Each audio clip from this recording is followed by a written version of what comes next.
બસ જો એમ ડાયરેક્ટ કઢાય. હું હાડી ચાલો, જય ભોળાનાથ. જય ભોળાનાથ.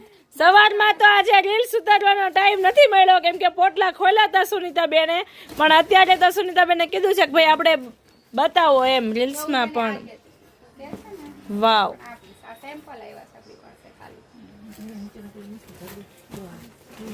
મનીષાબેન, આપણે જે બ્લાઉઝ આજની તારીખમાં બે. ત્યારની તને વાત કરું છું ને, આની વાત કરું. ઓકે સુનીતાબેન, નવું આવ્યું છે એવું બને નહીં. અને આપણે કાલે અર્જન્ટ બ્લાઉઝ એક સીવડાવીને ઉન્નતિબેન ને ત્યાં જવાનું છે ને, તો હા. લેવાનું છે. તો પછી અમારે ઉપાધિ નહીં વાહે અમે પહેરી લઈ. દીદી સેજ ક્રોસ થાય ને તો ઓલા બેનું નહીં દેખાય. સામે આવી જાવ થોડા કેવા. અને અહીંયા અમે સાડી નાખીએ કે એકદમ જોરદાર નવું અને અલગ અને યુનિક છે. મનીષાબેન થોડાક નજીકથી કારણ કે મેં લેવાનો વિચાર કર્યો હોય ને, એ વસ્તુમાં કાંઈક યુનિક અને અલગ હોય ને, તો જ એ વસ્તુ મેં લેવાનો વિચાર કર્યો હોય વધારે પડતો.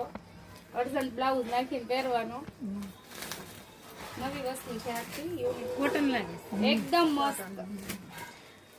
વાહ સુનીતાબેન વાહ. બાકી મારે જાનને દિવસે ડન થઈ ગઈ આ સાડી પહેરવાની. જોઈ લેજો બધા, મારે હમણાં જવાનું છે મેરેજમાં, એટલે આજ સાડી પહેરવાની છે. કપડું બહુ ફાઇન છે. બ્લાઉઝ કર્યું ને એક બેન સાથે હમણાં સીવડાવવાનું છે. મારી છોકરીનું કાલ હોસ્ટેલમાં મીટિંગ છે કે નહીં, તો કાલે જવાનું છે. બહુ ફાઇન છે. વસ્તુ એકદમ જોરદાર છે. કલર પછી આપણે ચોઈસ કરી મનીષાબેન. હજી એક પેટર્ન છે એમાં.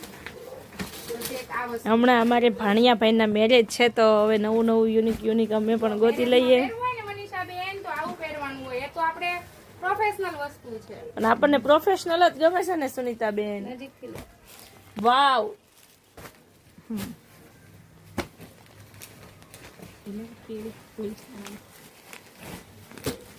આમાંથી મોટી બેન માટે કાંજીવરમમાં કે છે આપણે તે આ વસ્તુ છે એકદમ મસ્ત આવ્યું છે. કારણ કે ડિઝાઇનો આપણે બદલા કરે છે. પહેલા પણ આવેલું હતું, અત્યારે પણ આવી ગયું છે પાછું નવું નવું. દીદી તારે આમાં નવી આઈટમ જોયું હોય તો આ બાજુ આવતી રહે તો તને વ્યવસ્થિત દેખાય. એટલે બધા દૂર ધાની પછી આમ તેમ થઈ જાય. વર્કવાળા બે પીસ મેં તને દેખાડી, બે સેમ્પલ મસ્ત આવ્યા અહીંયા આમ ધૈર્યમ છે. જો મનીષાબેન આ બીજી ડિઝાઇન. વાહ સુનીતાબેન, થોડાક નજીકથી લઈ લેજો. બતાવીએ જ છો. પિંક કલર આપણો જે ફેવરેટ કલર, યલો